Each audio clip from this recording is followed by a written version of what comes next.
Hey everyone, welcome back to CP Whiskey Creek in N-Scale. I am Chris, and this video is going to be a brief little update of things that have been going on around here. So this is going to be a June update on the layout, and yeah, let's get right into it.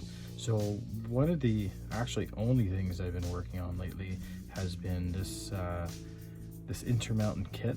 So this is like an older kit that I got at a train show. I actually got two of them. I got this one as well as one of the black CP ones with like the white script.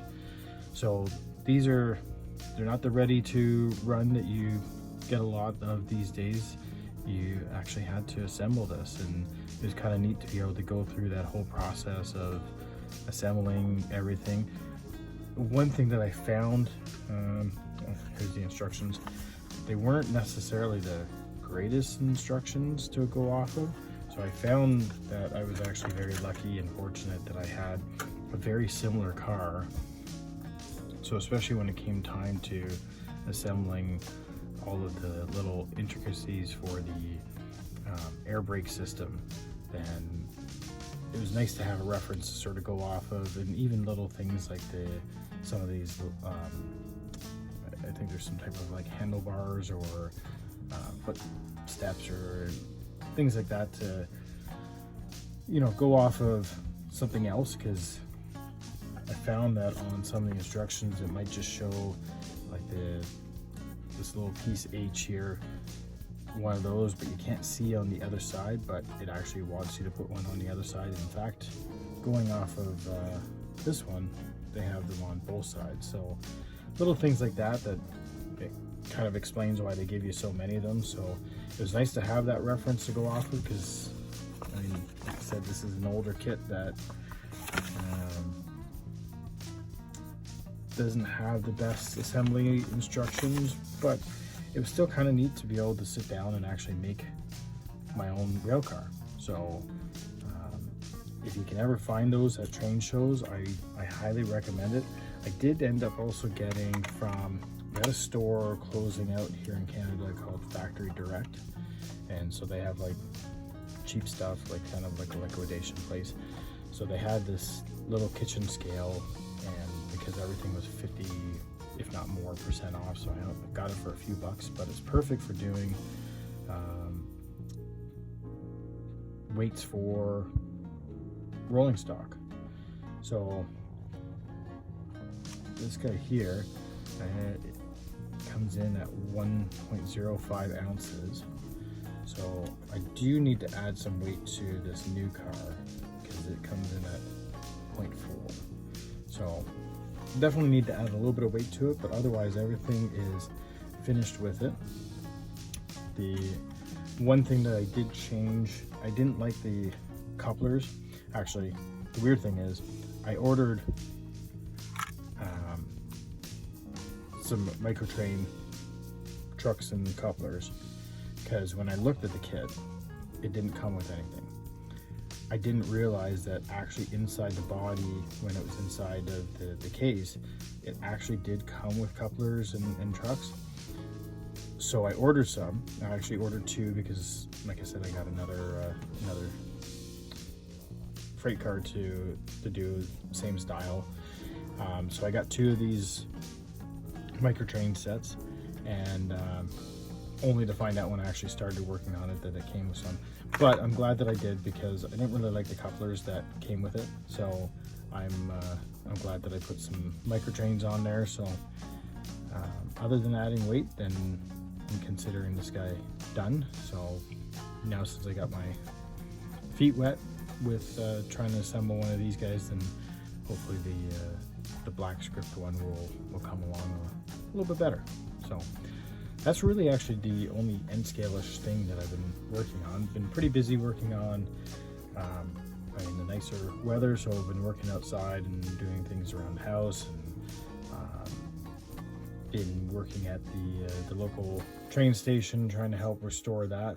So if you didn't know, I'm with an organization called the Brant Railway Heritage Society, so we've been working to restore the Mount Pleasant station. So on some of my days off, especially since like I said, the weather's a little bit nicer now. We can actually do some outside stuff. So I've been out there working on things. So my layout's been suffering a little bit from that. So I haven't really done much layout-ish stuff, but let me get the next thing to show you.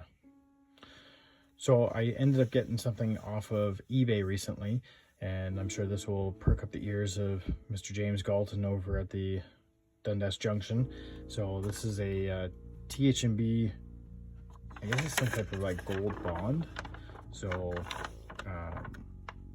I don't really know a lot of the history of what these are. So if you know more about what these things are, then feel free to throw something in the comments, because I just thought it was kind of cool. Like a little unfortunate that it was folded, but aside from that, like it's kind of a neat little historical thing of some type. So I'm assuming it was something a little bit more early on in the days of the THMB starting out. This one I don't think it was ever actually issued or anything like that.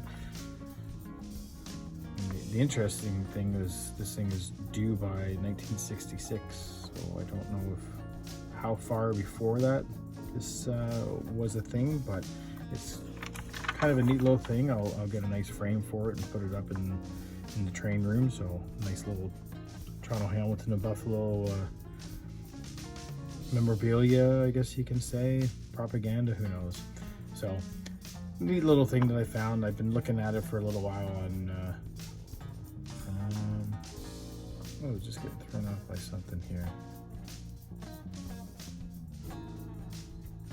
It has a date here, actually, the first day of August 1916. I should probably read this a little bit more, but anyways, yeah, I saw this on eBay and been humming and hawing on whether or not I was going to actually get it, and then it disappeared actually off of eBay for quite a while, and then when it popped back up again, I sort of went with the idea that, you know, I should grab it now, because who knows if I'll ever have an opportunity to pull the trigger on it again. So I got it, and yeah, so when that came in, I gotta find a nice little frame to throw this in and add that to the train room. Yeah. Neat little thing. And the other thing that I ended up doing recently is I got to, thanks to my new job, have sit in on a presentation from CPKC Police. It wasn't your standard Operation Lifesaver type presentation. It was one for dealing with incidents in and around the tracks and things like that. So it was kind of neat, especially from a rail fan perspective, because I mean, they were showing tons of videos and pictures, so I had to maintain some type of composure and professionalism, but it was still kind of cool to hear from especially some of the, I guess you can say, the inside baseball side of things that obviously I can't really get into and divulge some of these things, but just hearing it from a someone who works at CPKC, it was kind of neat to hear some of how the organization works on the inside, and you know, obviously it's a business and a lot of emphasis on that trying to keep the trains rolling. So it was a really neat little introduction to, I mean, I'm focusing on pre-CPKC merger, and I did see something recently that I think Scale Trains has announced they're going to be doing a run of the CPKC new paint scheme, at least in HO scale, so I'm still safe in N scale before I have to actually make a decision if I'm going to get one, but I don't think I will. I'll still probably stick with pre-merger as being my timeline, and then focus on getting many of other locomotives that I still want to get. So yeah, it was a cool little presentation, and nice to meet an officer there for CPKC. So yeah. And then the only other, I guess you can say, train related thing, layout related thing that I've been working on is putting together my son's layout, bench work. So it took a little bit longer because I did filming of the bench work construction. So that will be a future video at some point of starting from scratch with bench work. But yeah, so this is the start of it. I still need to put the foam on it and probably tighten up all these assembly bolts, but I made it collapsible so the bolt and legs will come off. It's got adjustable feet, so I can level it out because I don't really know whether or not this floor is level, so at least the layout will be. So everything's all started, at least for him and his layout. So a lot of that sort of taken up my garage time, focusing on getting this cut down and assembled. And there's the cat, there's the rabbit. So yeah, there's the start of his layout, and starting to make some progress on that for him. Of course, like I said, with everything else that I've been working on, then my layout suffered a little bit, but I have a lot of ideas and some changes I want to look at making. So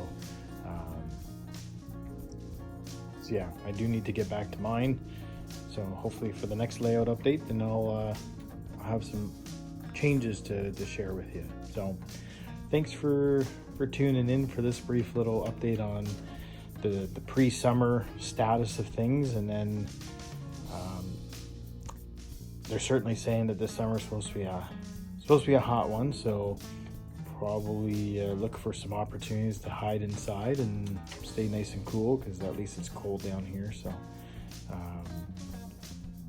get into the AC and work on the layout. So I know people always talk about whether or not there's modeling season and the new weather or the warm weather and is the end of train time, but I would disagree with that, because I've had enough time in the heat and humid temperatures that I like my AC. So I'll come inside and hang out on some of those days and get back to things. Hey, what are you chewing on?